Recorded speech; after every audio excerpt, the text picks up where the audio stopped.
Сіз өзіңізді басқа адам секілді, басқа адамның денесінде өмір сүріп жатқандай сезінген кезіңіз болды ма? Реинкарнация деген ұғым бар. Ол өлімнен кейін қайта туылу дегенді білдіреді.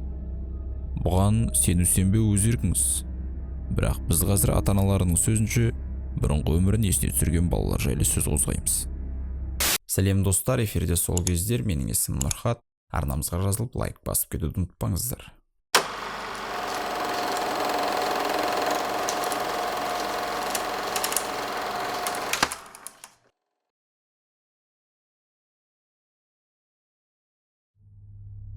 Жылдардың аяғында бүкіл ағылшын тіліндегі баспасөз Поллоктар отбасы туралы жазды.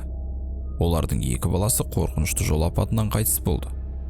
60 жылдардың басында Поллоктар отбасы туралы бүкіл әлем айта бастады. Олардың ата-аналары қайтыс болған әпкелерінен аумайтын 2 қызды дүниеге келді. Бұл әлі күнге дейін көптеген сұрақтар туғызатын, реинкарнация туралы кеңінен талқыланған алғашқы жағдайлардың бірі еді. Джон мен Флоренс 40 жылдардың басында кездесті. Джон терең діни католик болды, ал Флоренс протестант болды. Олар реинкарнация тақырыбы туралы сөйлесе бастағанда дос болып, артынан бір-біріне ғашық болды. Бірнеше жылдан кейін олар үйленіп, Флоренс католик дінін қабылдады. Поллок ерлі-зайыптылары Англияның солтүстік шығысында бақытты отбасы болып өмір сүрді. Олардың ауыл шаруашылығы өнімдерін тарататын компаниялары болды. 1946 жылы отбасының тұңғыш баласы Джоанна есімді қыз дүниеге келді. Ал 5 жылдан кейін оның сіңлісі Жаклин дүниеге келді. Бір күні кенже қызы 3 жаста болғанда ойнап жүріп өзін қатты жарақаттап алды. Содан кейін оның маңдайында жара пайда болып, кейін ол тыртыққа айналды. Ол тыртықтың қатты көрініп тұрғанын алаңдайтын.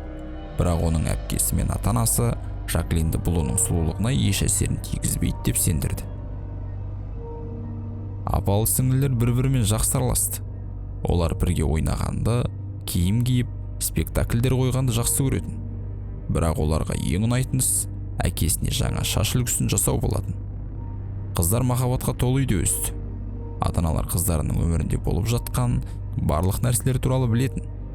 Бірақ Жаклин ұзақ сөйлемдермен сөйлеуді үйренгенде, мен ешқашан үлкен қыз болмаймын деген сөзді жиі қайталайтын. Бұл Джон мен Флоренсті аздап шошытатын. 1957 жылы Джоанна 11-де, Жаклин 6 жаста болғанда, қыздар жексенбіде әдеттегідей шіркеуге баруға дайындалып жатты. Олар ата-аналарымен қоштасып, үйден шығып, сыныптасымен кездесіп, үшеуі таныс бағытпен жолға шықты. Көшелердің бірінде оларды көлік қағып кеткен. Көліктің жүргізушісі жергілікті тұрғын болған. Бірнеше күн бұрын ол өз балаларынан күштеп айырылғандықтан үлкен дозада таблетка ішіп, өз-өзіне қол жұмсағысы келіп, рөлге отырған екен. Есірткілер әсер ете бастағанда, әйел өзінің 2 қызға қарай үлкен жылдамдықпен бара жатқанын көрді. Бірақ тым кеш болды. Ол көлікті басқара алмады. Балалар бірден қайтыс болды. Қыздардың ата-анасы қатты қайғыға батты. Флоренс қатты депрессиядан зардап шекті. Сол күнді еске алып ол үнемі жылай беретін. Ал күйеуі оның дінге бұрынғыдан да терең бойлады. Дін арқылы өзін сол қасіреттен алшақтатуға тырысты. Жол апаты ерлі-зайыптылардың сезімдеріне де қатты әсер етті. Олар үнемі жанжалдасып, тіпті ажырасу туралы ойлаған. Бірақ Поллок отбасын ажырасу рәсімін тоқтатуға мәжбүрлейтін ғажайып оқиға болды. Флоренс қайтадан жүкті болды. 1958 жылы 4 қазанда 2 егіз қыз дүниеге келді. Оларға Джиллиан және Дженнифер есімдері берілді. Отбасы жаңа өмір бастады. Олар басқа қалаға көшіп, болған оқиғаны ұмытуға тырысты. Бірақ барлық қуанышқа қарамастан, бұл жағдайдан кейін оларда көптеген сұрақтар пайда болды. Мысалы, Поллоктар отбасында ешқашан егіздер болмаған, сондықтан 2 баланың дүниеге келуі нағыз ғажайып еді. Бірақ бұл ең оғаш нәрсе емес. Ата-ананы ең таңғалдырғаны Дженниферде марқұм Жаклиндікіндей қалы болған. Ал оның маңдайындағы тыртықтың орнында мен бар. Джон әйеліне реинкарнация болды деп сендірді. Бірақ Флоренс бұл сандырақ деп санап, күйеуінің сөзіне сенуден үзілді-кесілді бас тартты. Егіздер сөйлеуді үйренген кезде, олар ата-аналарынан Джоанна мен Жаклин ойнаған ойыншықтарды беруін сұрай бастады. Әрине, олар ол ойыншықтарды ешқашан көрген жоқ еді.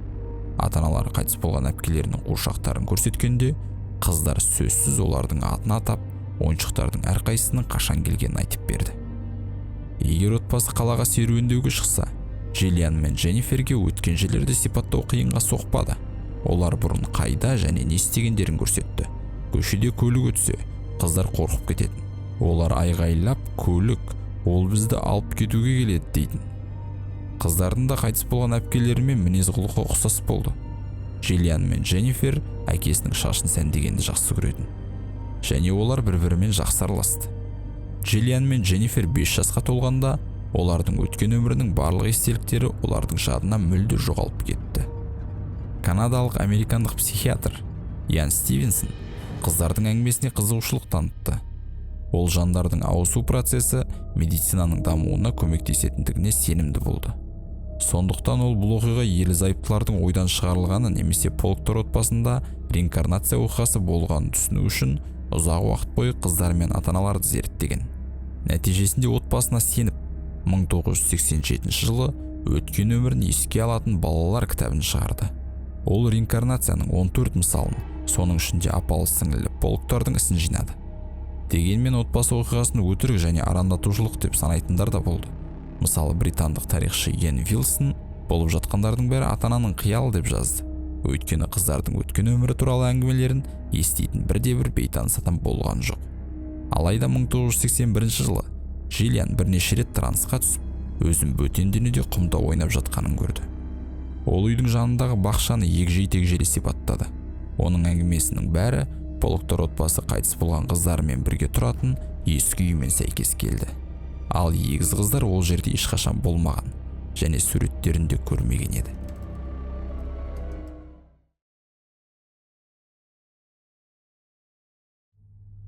Жас кезінде соғыстың қасіретіне ұшыраған неміс еврейі Амстердамдағы әкесінің жұмыс кеңсесіндегі баспанаға жасырынуға мәжбүр болды.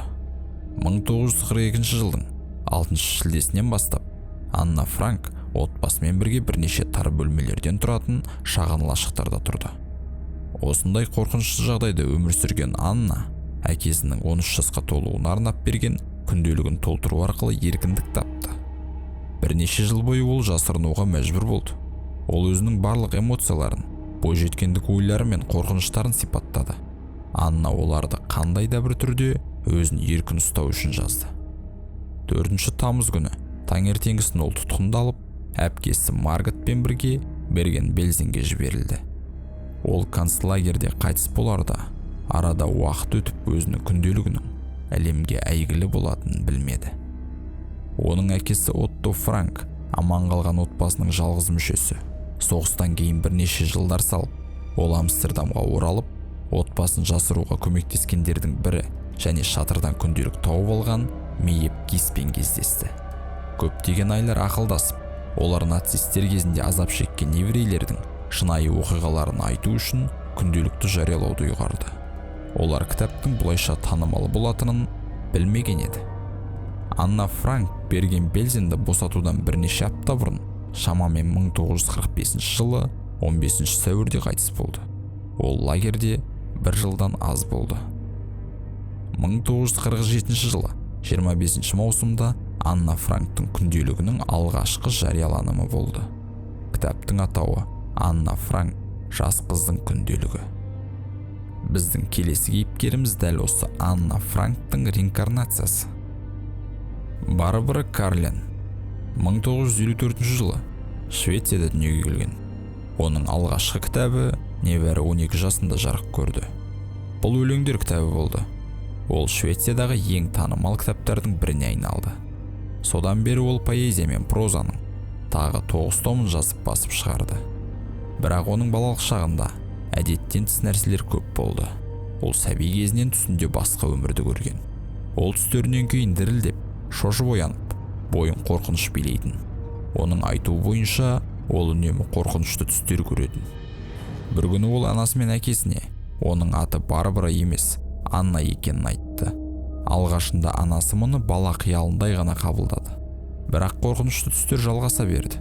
Ол неге екі дүниеде өмір сүріп жатқандай сезімге ие болғанын түсіне алмады. Содан кейін ол оның есімі Анна Франк екенін білді және неге оны Барбара деп атағанын түсіне алмады. Ол сондай-ақ өзінің ата-анасы басқа адамдар екенін айтатын. Барбара ата-анасынан басқа ешкімді білмеді, яғни оған мұндай әңгімені басқа ешкім ойлап таппайды. Бірақ ол өзінің басқа адам екенін айтуды жалғастыра берді. Бұл кезде Анна Франктың күнделігі бірнеше тілге аударылған болатын. Бірақ швед тілінде, яғни Барбараның ана тіліндегі аудармасы әлі жоқ, және ол Анна Франк жайлы ешқандай ақпаратты біле алмас еді. Оның алғашқы жылдарында екі өмірі араласып кетті, ал Барбара нағыз әкесі келіп оны алып кететінін айта беретін. Ол 6 жаста болғанда ата-анасы қызының есінен ауысқан деп алаңдап, оны психиатрға апаруды шешті.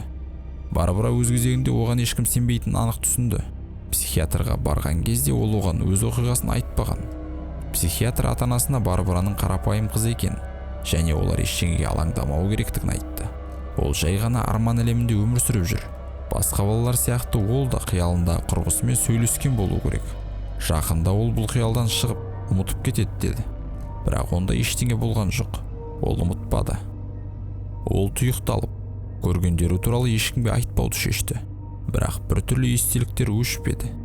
7 жасында ол мектепке барды. Ол енді оқып жаза алатынына риза болды. Сондықтан ол жасырын түрде естеліктерін жаза бастады. Бірақ содан кейін басқалар күнделігін оқып қоймасын деп лақтырып жіберді. Бірақ оқуды бастаған Барбара Анна Франктың нағыз адам екенін түсінгенде бәрі өзгерді. Анна Франктың танымал адам екенін, оның кітабы 1947 жылы жарық көргенін білді. Енді өзін Анна Франктың реинкарнациясы деп айту ақылға қонбайтындай көрінді. 10 жасында Барбара ата-анасымен бірге Еуропаға саяхатқа барды. Олар Амстердамға келді. Оның ата-анасы барлық көрікті жерлерді көріп шығуды ойлады. Және әрине, олардың бірі Анна Франктың үйі болды. Олар такси шақыруды шешті. Бірақ Барбара кенеттен: "Бізге такси керек емес. Ол алыс емес. Мен қай жерде екенімізді және үйге қалай жету керектігін білемін" деді. Оның ата-анасы таңғалып: "Мұны қайдан білесің? Біз мұнда бұрын ешқашан болған емеспіз" деді. Барбара жай ғана оларға бұрылып: "Сіздерге жол көрсетуге рұқсат етіңіз" деп тыныш жауап берді. Ата-анасы не айтарын білмей, келісіп, бәрі бірге үйге қарай жүре бастады. Жол қысқа болды. Олар жолды кесіп өтіп бірнеше рет бұрылыстар жасап еді. Барбара үй келесі бұрылыстың айналасында деді. Бір қызығы, оның айтқаны дұрыс болып шықты. Олар үйге кіргенде Барбараның "Ой, олар сырттағы баспалдақтарды өзгертіпті" дегенін естіді. Ата-анасы не айтарын білмеді. Үйге кірген кезде Барбара өзінің түстерін шындықта көрді. Кеудесіндегі қандай да бір қысылу мен қорқыныш сезімін қалай түсіндірерін білмеді. Түстері кенеттен шындыққа айналып, оның көз алдында пайда болды. Олар Анна Франктың бөлмесіне кірді. Барбараның жүзінде қорқыныш пайда болып, қолдары суық және дымқыл болды. Ал анасы оны ауырып қалды деп ойлады. Ол оны сыртқа шығарғысы келді, бірақ Барбара бас тартты. Ол бәрі есінде болғанына көз жеткізу үшін үйді толықтай көргісі келді, бірақ жағдайы нашарлай бастады. Ол Анна Франктың картиналары әлі де қабырғада тұрғанын байқап, ата-анасына: "Міне, менің картиналарым әлі де сол жерде" деп айтты. Содан кейін Барбара сыртта күтуді шешті. Есікке келе жатып, кенет үстінде тұрған жасыл форма киген адамның сұлбасын көрді. Ол айғайлап жүгіріп баспалдақта сүрініп құлады. Артына бұрылғанда ешкім жоқ екен. Шындығында ешкім жоқ еді. Бұл жай ғана Барбараның естеліктері болатын. Осы оқиғалардан кейін Барбараның анасы шіркеуге бара бастады. Әкесі мұның бәрін ұмытуға асықты.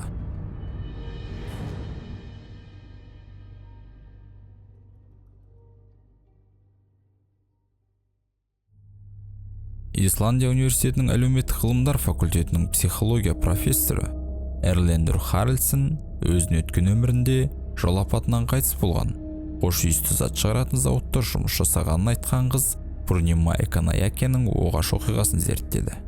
Профессор Эрлендур Харальдсен оны алғаш рет 1996 жылдың қыркүйегінде Шри-Ланкадағы Полонарува ауданындағы шағын қала Бакамундағы үйінде көргенде Пурнима 9 жаста еді. Ол әлі де өзінің өткен өмірі туралы айтып отырды. Бұл мұндай жас үшін әдеттен тыс, өйткені балалардың көпшілігі 5-6 жасында мұны тоқтатады. Ата-анасының айтуынша, ол өткен өмір туралы 3 жасында айта бастаған. Пурнима 4 жасында Бакамунадан 145 шақырым жерде орналасқан Шри-Ланкадағы буддалық қажылық храм Келания храмы туралы әйгілі телешоуды көргеннен кейін бұл ғибадатхананы білетінін айтты. Бірнеше күннен кейін қыз ата-анасымен Келания храмына барды. Қалаға жеткенде Пурнима, мен өзеннің арғы жағында тұратынмын деді. Уақыт өте келе Пурниманың әңгімелері оғаш болып, хош иісті заттар шығаратын зауытта жұмыс істейтін басқа анасы мен басқа әкесі туралы айта бастады.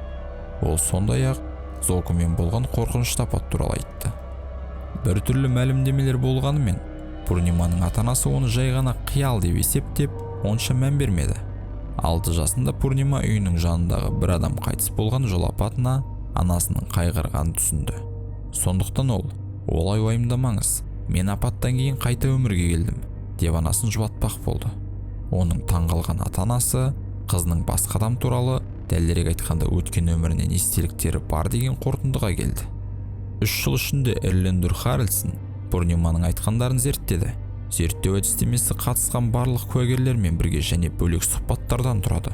Пурниманың өткен өмір туралы естеліктеріне сәйкес, ол ер адам болған. Ол хош иісті заттар шығаратын зауытта жұмыс істеген және брендтің атын білетін Амбига. Оның айтуынша, ол отбасындағы ең жақсы хош иісті зат шығаратын адам болған. Ол сондай-ақ өзінің қайтыс болған туралы айтты. Жол апатынан кейін мен көзімді жұмып осында келдім. Мені автобус қағып кетті. Денемде темір бөлшек болды деді. Пурнима тұратын аймаққа жақын жерде тұратын отбасылық танысы профессор Суманариси қыздың болжалды бұрынғы отбасын іздестіруге шешім қабылдады. Профессордың бар білгені, ол Келания храмының өзенінің арғы жағында тұрды, зауытта жұмыс істеп хош иісті заттар шығарды, велосипедпен хош иісті заттар сатты, үлкен көлікпен апатқа ұшырады. Осы мәліметтермен Суманариси өз зерттеулерін бастады. Ол жергілікті тұрғындардан бұл аймақта хош иісті зат шығаратын зауыттар бар жоғын сұрады. Олардың 3-і болды. Барлығы шағын отбасылық бизнес. Суманарисиді таңғалдырғаны, Амбига компаниясы хош иісті заттар шығарды. Өзін сатып алушы ретінде танытқан Суманариси фабрика иесі Лавиди Сириге бірнеше сұрақ қоя бастады. Әңгіменің бір жерінде Веджи Сири, оның ағасы Джинадаса Пурнима туылғанға дейін 2 жыл бұрын 1985 жылдың қыркүйегінде базардан велосипедпен хош иісті заттарды алып келе жатқанда жол апатынан қайтыс болғанын айтты. Суманариси қайтып келіп, Пурниманың әкесіне өз нәтижелерін хабарлады. 1,5 аптадан кейін кішкентай қыз, оның ата-анасы және Суманариси Веджи Сиридің отбасына күтпеген жерден барды. Веджи Сиридің өзі сәл кейінірек үйге келгенде, кішкентай қыз басын көтеріп, бұл менің ағам деді. Веджи Сириге олардың келгені ұнамады. Сондықтан ол барлығынан кетуді өтінді. Бірақ Пурнима хош иісті заттар туралы, оның қалай жасалған туралы айта бастады. Және отбасы жасаған хош иісті заттар салынған қаптар туралы сұрады. Сіз пакеттерді ауыстырдыңыз ба? Деді Пурнима. Веджи Сири үндемей қалды. Ағасы Джинадаса қайтыс болғаннан кейін Веджи Сири қаптаманың түсі мен дизайнын өзгерткен еді. Пурнима оның тізесі туралы да сұрады. Веджи Сири апатқа ұшырап тізесін сындырған еді. Джинадаса оған қамқорлық жасаған еді. Самасири мен Падмасиридің жағдайы қалай деді Пурнима. Самасири мен Падмасири Джинадастың ең жақын достары болды. Әңгіме тереңдей бергенде бәрі таң қалды. Веджи Сири таңғажайып нәрсе болғанына сенімді болды. Пурнима Джинадастың реинкарнациясы екеніне сенді. Пурнима кеудесінің төменгі бөлігінде байқалатын белгілермен дүниеге келді. Пурниманың жанұясы Веджи Сириді кездестіргенде қыз белгілері туралы да айтты. Ол дөңгелектер оның кеудесі мен сол жағынан өтіп кеткенін айтты. Бұл мені автобус қағып кеткен кездегі белгі болды деді Пурнима. Веджи Сири Джинадастың өлімге әкелетін жарақаттары сол жағында, кеудесінің дәл астында екенін білетін. Пурниманың туу белгілері Джинадастың өлімге әкелетін жарақаттарымен сәйкес келді. Сондай-ақ қыз хош иісті заттарды жасауды білетін.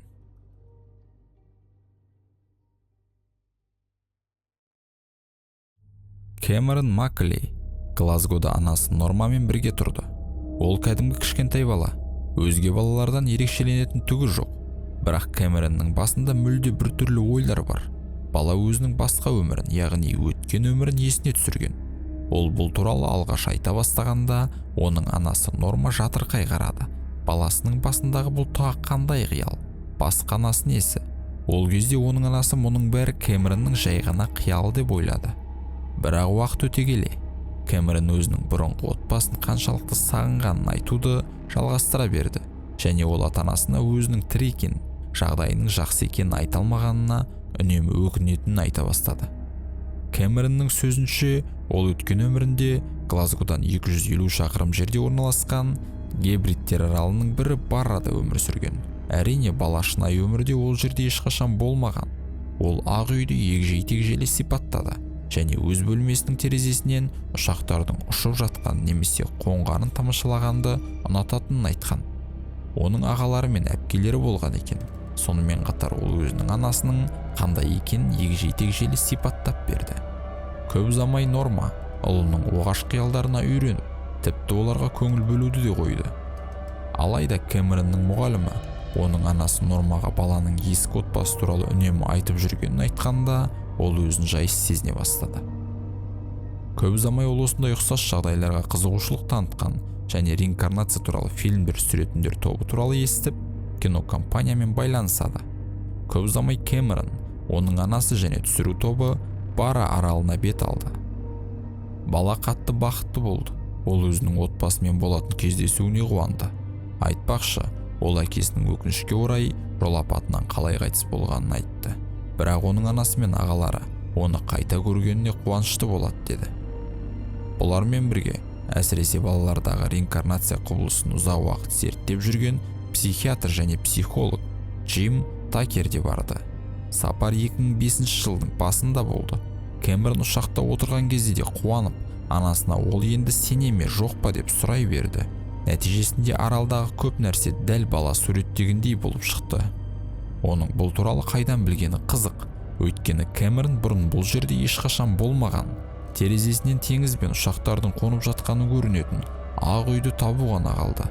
Кэмеронның үй табылған кездегі толқуын елестетіп көріңізші. Ол оны бірден танып, отбасымен кездесуді қуана күтті. Алайда оның көңіл күйі үйде оның жақындары жоқ екенін білгенде қатты түсіп кетті. Бірақ үйдің жиһаздары мен жобасы бала сипаттағандай болып шықты. Белгілі болғандай, үйдің бұрынғы қожайыны қайтыс болған екен. Оның ата-анасының аты жөні де белгісіз еді. Бұл жағдайдан кейін Кэмерон анасымен үйіне оралды және бұдан былай өзінің өткен өмірі туралы ойламауға және айтпауға тырысты. Уақыт өте келе естеліктер оны тым көп мазалауды қойды және ол қарапайым баланың қалыпты, шынайы өмірін сүре бастады.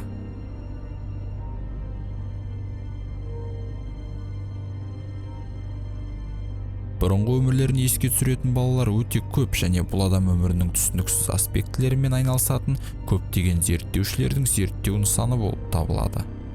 Өмірдің біз әлі түсінбеген, әлі ашылмаған құпиялары өте көп. Бірақ олардың бәрі шынайы құбылыстар ма, әлде адам қиялынан туған сандырақтар ма, түсіну қиын. Сіздермен болған сол кездер арнамызға жазылып, лайк басып кетуді ұмытпаңыздар.